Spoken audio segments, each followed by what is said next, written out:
First of all, thank you all, and probably it's the last day that I'm going to see you after tomorrow. And then we all go on holidays. Just a quick reflection. I think it's been a long journey again, and a very challenging one this season, but I think that we have come a long way as a club.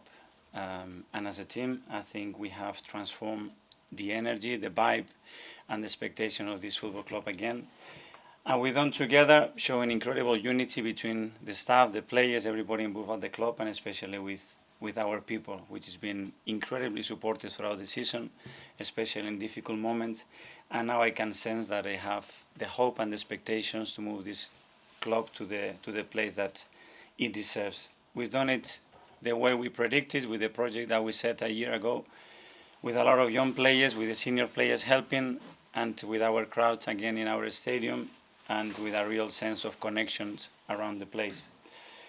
So we are back in Europe. We don't know where. Tomorrow it will be decided. Hopefully it will be Champions League, because I believe that tomorrow we're going to do what we have to do, and we're going to be cheering for Norwich to do what they can do, for sure. And after that, we're going to take the club to the next level, and that's the ambition. In order to do that, we have a very clear plan again, how we want to do it and execute it. And it's no secrets. We need resources, and we need to increase the quality and the depth of the squad, as long as the same way maintain who we are as a club and the people that we have next to us. And that's going to be the challenge the following season. But hopefully tomorrow in front of our people we can live another great day. So I leave it up to you guys. Paul. Mikel, how do you rate the chances of Arsenal and Norwich victories this weekend? Very possible. And looking back, I've been back a few years and see a few examples of teams that they played in the last season and things that happened. And the closer the game is, I am more hopeful. Listening to you speak there, obviously Arsenal have finished 8th in the last 2 seasons, so 5th place, if it does come to that, would be obvious progress. Is that the way you're seeing it? And do you think the fact that you were 6 or 7 points ahead, sort of clear of 5th place at one stage, is that where the negativity is coming from? And how do you think it happened from that situation? It's because we have created expectations that this club deserves and this club has to be, and in the last 2 matches we haven't been able to fulfill those expectations. But overall, looking back where we were, you have to be clear as well with what we have to do, but very clear that this is not where we want to be, that we want to be in a completely different position, challenging really for the top teams, and that's the aim, and that this is not going to stop here, that is another step, that it was very necessary, because it wasn't only about where we are in the league table. We have much deeper issues at the club than the league table, in my opinion, that now they have been resolved, that now they look very, very strong, and that we have the real strong foundations now to build what we want to do. What kind of a response was there from you and the players to the comments from Granit Xhaka after the Newcastle game, his honest comments after that match? What we do in the dressing room, we don't comment it, but the moment you allow a person to be in front of a microphone is to express what their feelings are. And Granit is someone that's in front of the microphone, in front of your eyes, and in your face, so it's nothing different. You mentioned resources there at the start. How confident are you will get the resources needed to turn Arsenal into that team? We are going to have certain resources, no limited resources, certain resources. And with those resources we have to play and do what we have to do in the best possible way. We don't know what the rest they're going to have in terms of resources, which I'm assuming that obviously going to be challenging, because now it's not a top 3 or a top 4 league, now it's a top 8 or 10 teams that are involved there. But that's why we have to find the way to do again what we did last summer. From a coach's perspective, how far away do you feel the team is from challenging Champions League on a regular basis? There I go back to what the league table is saying. And the league table doesn't lie after 38 games. And the league table says that we are very far still about the first and second position, not only in points, but in goal difference. And that's the level that we have to try to aim and reach. The young Brazilian winger Marquinhos is reportedly in London to finalise a move to Arsenal. Can you tell us anything about that? Is that as advanced? No, when there is a player to announce in the next few weeks, we will be dealing with that, and Mark is in charge of that, so you can ask him the question. He's here next to me. And just a final one, away from this game, Patrick Viera was obviously in the headlines last night, and another pitch invasion incident, the same at Port Vale, the same with Billy Sharp, the Sheffield United player. Have you got a view on what it's going to take to stop that, and how worried do you think managers and players are about it? That we have to stop it, and we have to minimize the risk and the exposure of players and staff in this situation, because you cannot control it, and when you cannot control a situation and there is so many people involved in any event, then becomes dangerous, and we have to do something about it. Hi, Mikel. If it is to be 5th place, can you take some satisfaction from the improvement in the league position, even though there'll be disappointment if it's not 4th? Well, probably tomorrow I can answer the question better, because today I'm focusing on winning the match and hoping that we can still achieve the Champions League. If it was to be 5th, do you think fans maybe need a bit of perspective, though? Disappointment that you're not in the Champions League, but there has been improvement? We tried to explain things, and we did try to explain things last year and what we were going to expect. And I think it's very clear and obvious. We are not where we should be as a club, because this club's history tells us to be the best in this country, and we are not there. But we have to get there somehow, you know, and that needs a journey, and that needs certain amount of time and windows. If you are not able to do in one window what you want to do in 4, and that takes time. And one of the things you've spoken about being happy with is the development of the club, especially the young players that have come through.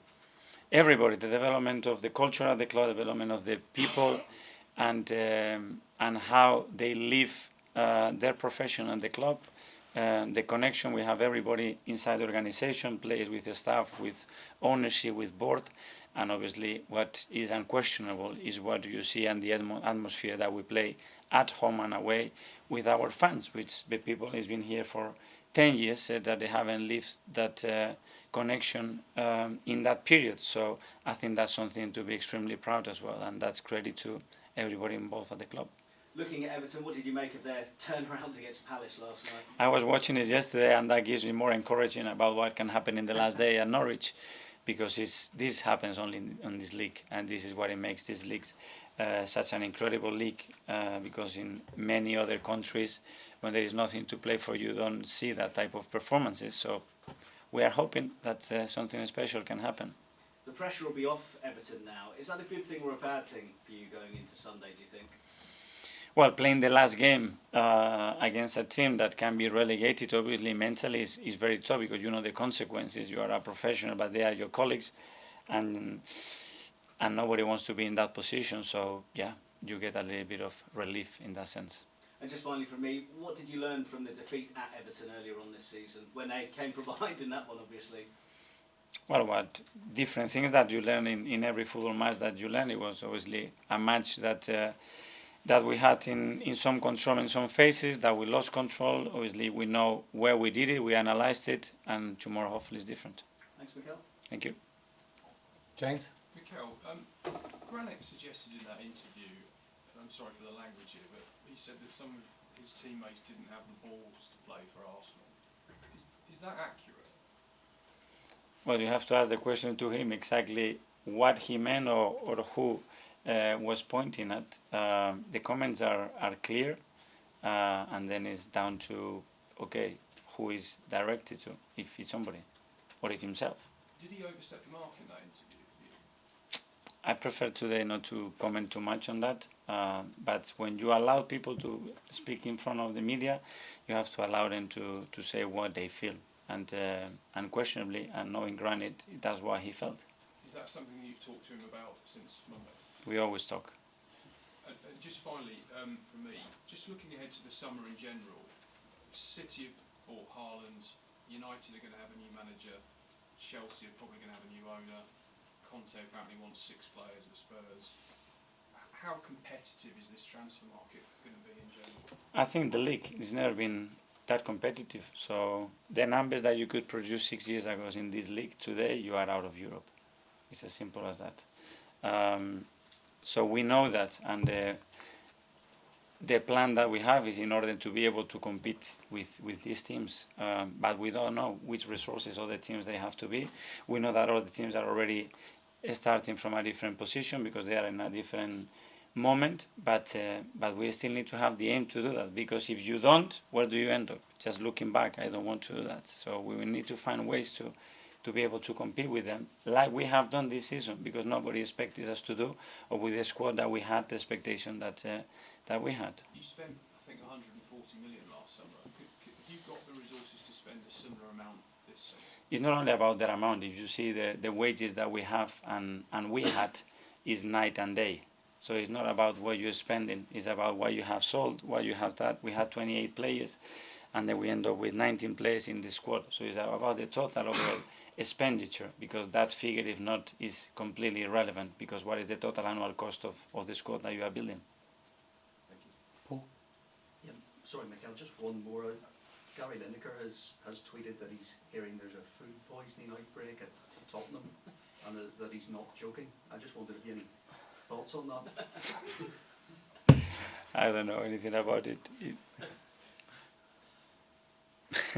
I don't know. I have no clue. What can I comment?